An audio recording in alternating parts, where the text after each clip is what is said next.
Понекогаш големите промени во животот доаѓаат тивко, без болка, но и без претходно предупредување. Само еден обид за насмевка може да биде доволен да сватите дека нешто не е во ред со вас. Таа повеќе не е иста.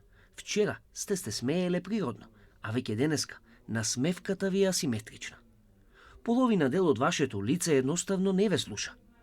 Ова му се случило на 32-годишниот Мартин Ивановски од Скопје, на кој пред околу една година му била диагностицирана белова пареза, воспаление на лицевиот нерв, кое се манифестира преку парализа или слабост на мускулите на едната страна од лицето.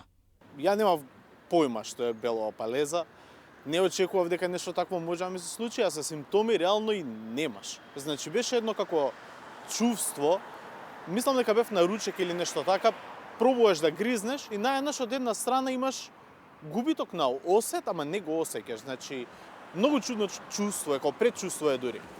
Постепено деторира и првично со вода или миење заби на такви случајни моменти можеш да го приметиш, водата излегува сама. Значи, тотално немаш чувство, немаш болка, немаш ништо. Ти мислиш дека се функционира најнормално. Иако како и Ивановски и многу други пациенти кои потоа се соочиле со оваа болест, предходно воопшто немале слушнато за неа. Докторите велат дека таа и не е толку ретка, а лекувањето започнува кај невролог. Болеста не е смртоносна, па најголемиот дел од пациентите ќе се излекуваат за само неколку недели.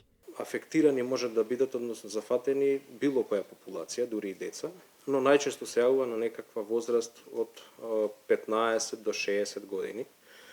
Повеќе се зафатени лицата кои што се, да кажеме, имале некоја скорешна горно-респираторна инфекција, лица кои што имаат некаква имунодефициентна состојба, понатаму трудници во првиот триместар или после породувањето заради целиот тој хормонски дисбаланс и намалениот имуноодговор, да кажеме.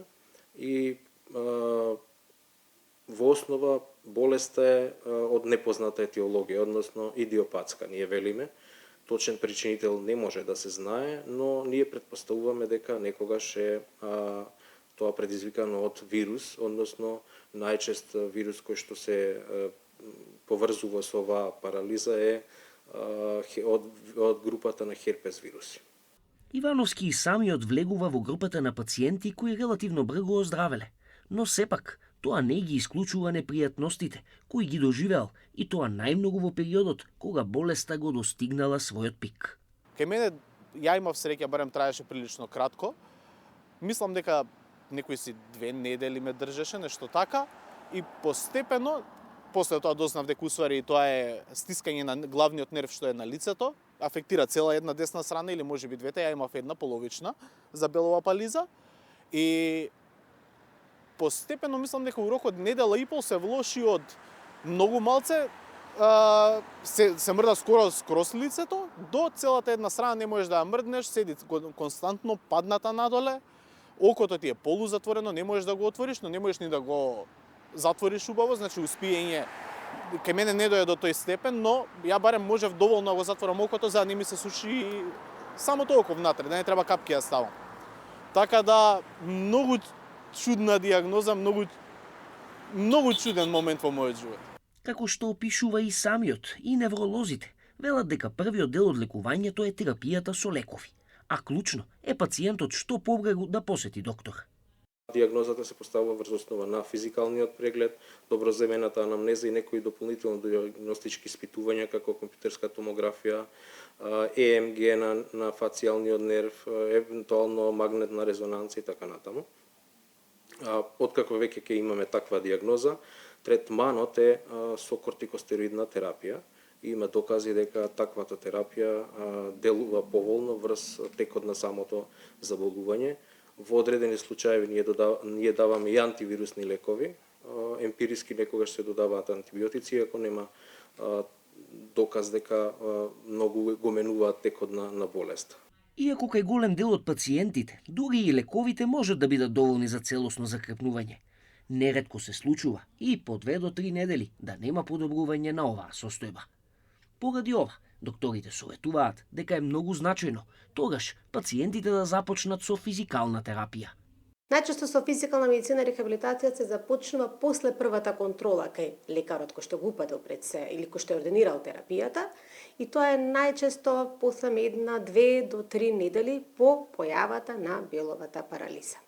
Примената на вежби или кинезитерапијата игра многу значајна улога во третманот на овие пациенти.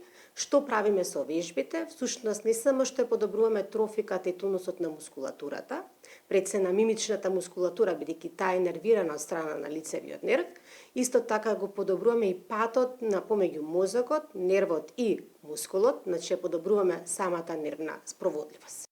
Терапијата вклучува најразлични видови вежби за лице, со цел да се поврати работата на нервот.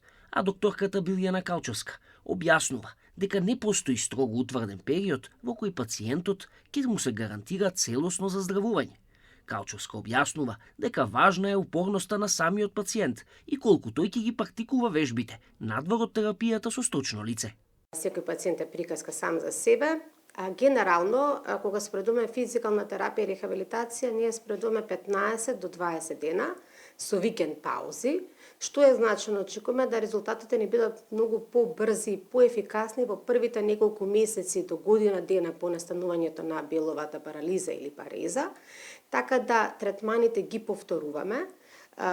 Генерално, после завршување на еден третман, даваме пауза месец и пол, па го викаме пак, така да во просек некаде 3 до 4 третмани годишно.